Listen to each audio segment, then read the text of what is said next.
आज के टॉपिक में हम लोग पढ़ने जा रहे हैं द्विघात समीकरण। द्विघात समीकरण चैप्टर नंबर 4 है ये आपकी बुक में। और द्विघात समीकरण को इंग्लिश में हम लोग कहते हैं क्वाड्रेटिक इक्वेशन। जैसा कि नाम से पता चल रहा है कि द्विघात का मतलब इसमें जो घात होनी चाहिए वो कितनी होनी चाहिए, 2। तो ऐसा कोई भी समीकरण जिसमें अचर पद, जिसमें चर पद जो भी वेरिएबल होता है, चर पद मतलब x या फिर y, उसकी उच्चतम घात 2 होती है, उसे हम लोग द्विघात समीकरण कहते हैं। द्विघात समीकरण का मतलब ऐसा कोई भी समीकरण जिसकी उच्चतम घात 2 होगी, उसे हम लोग द्विघात समीकरण कहते हैं। जैसे कि ये एक समीकरण लिखा हुआ है x² + 3x + 4। तो यहाँ पर x की उच्चतम घात, यहाँ पर x की घात 2 है, यहाँ पर x की घात 1 है और यहाँ पर x है नहीं। इसका मतलब x की घात कितनी है, 0। तो x की घात 0 भी है, x की घात 1 भी है और x की घात 2 है।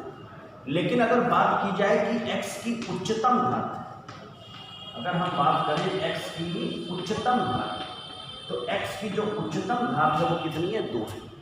और जब x की उच्चतम घात 2 है तो इसको हम लोग कहते हैं द्विघात समीकरण। तो ऐसा कोई भी समीकरण जो पहली बात तो एक चर के पदों में हो, पहली कंडीशन जो होनी चाहिए वो क्या होनी चाहिए कि जो द्विघात समीकरण, जो समीकरण होगा उसमें चर एक होगा, या तो x होगा या फिर y होगा, दोनों 2 चर नहीं होंगे। तो ऐसा समीकरण जिसमें चर एक हो कोई भी, और उस चर की उच्चतम घात, सबसे बड़ी घात जो है वो 2 होगी, उसे हम लोग क्या कहेंगे, द्विघात समीकरण कहेंगे। द्विघात समीकरण का मानक रूप, जो मानक रूप होता है द्विघात समीकरण का, वो मानक रूप होता है इसका ax² + bx + c बराबर 0। ax² + bx + c बराबर 0। यहाँ पर देखिए चर कौन है, x। चर जो है वो क्या है, x। abc अचर, abc जो है ये अचर, अचर का मतलब गिनतियां होंगी कोई भी अचर। और ये भी ध्यान रखना है कि a is not equal to 0। a जो है वो 0 के बराबर नहीं है, क्योंकि अगर a 0 हो जाएगा तो 0 × x² हो जाएगा 0, और जब 0 × x² 0 हो जाएगा तो ये द्विघात समीकरण ही नहीं बचेगा। तो द्विघात समीकरण कोई भी ऐसा समीकरण जिसकी उच्चतम घात जो है वो 2 होगी, उसे हम लोग द्विघात समीकरण कहते हैं। अब अगर इसके एग्जाम्पल देखते हैं कि द्विघात समीकरण कौन कौन से द्विघात समीकरण हैं, तो द्विघात समीकरणों का एग्जाम्पल देखने के लिए अगर हम बात करें तो बहुत सारे एग्जाम्पल आपके सामने लिखे जा सकते हैं। जैसे x² + x + 1 बराबर 0, ये द्विघात समीकरण है, ये भी द्विघात समीकरण।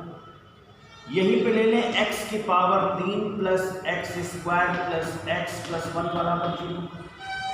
तो यहाँ पर देखिए x की घात 2 भी है और x की घात 3 भी है, 2 घात तो है, लेकिन यहाँ पर उच्चतम घात कितनी है, 3 है। और जब उच्चतम घात जब इसकी 3 है तो इसका मतलब ये द्विघात समीकरण नहीं है। इसी में देखें x + 1/x बराबर 1, ये लिखा हुआ। देखने से लगता है कि ये द्विघात समीकरण है कि नहीं है। इसको चेक करने के लिए यहाँ पर देखते हैं कि x की पावर कितनी है, 1, और यहाँ पर x अपॉन में लिखा है। तो इसको पहले हल कर लेते हैं।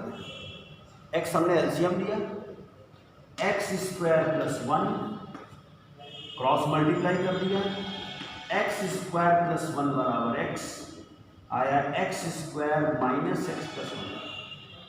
तो आप देखेंगे कि यहाँ पर x की जो उच्चतम घात है वो क्या आ जाती है, 2, और जब 2 घात आ जाती है इसका मतलब ये भी द्विघात समीकरण है।